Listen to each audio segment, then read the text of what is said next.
Hi, I'm Jordan Manser, service shop foreman here at Listowel Honda. Today we're going to talk about the most common reasons your Honda won't start.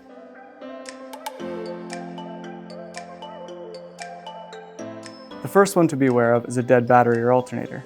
This is the most common reason why your car won't turn on. Your battery can die for a variety of reasons. Your headlights or dome lights was left on overnight or for too long. You have a loose wire.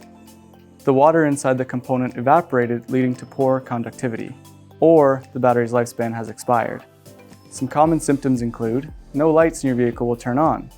The radio does not work. You hear no sounds, and nothing seems to happen when you turn the key. Another possibility is a defective ignition switch.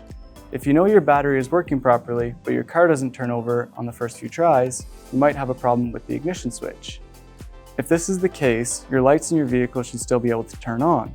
This is something you will need to bring into a mechanic to have looked at. A faulty starter is another common reason your car won't start. Its role is to set the engine in motion when you turn the ignition switch on. If the starter goes bad, the engine may not crank properly or may not crank at all when you turn the ignition key on. If you hear a clicking noise when you try to start your vehicle, a broken or weakened starter could be the reason why your car isn't starting. This is very similar to the bad ignition switch example listed before. Some common symptoms include, your car is not starting when turning the ignition key. You hear a loud clicking sound when turning the ignition key, but the engine does not start.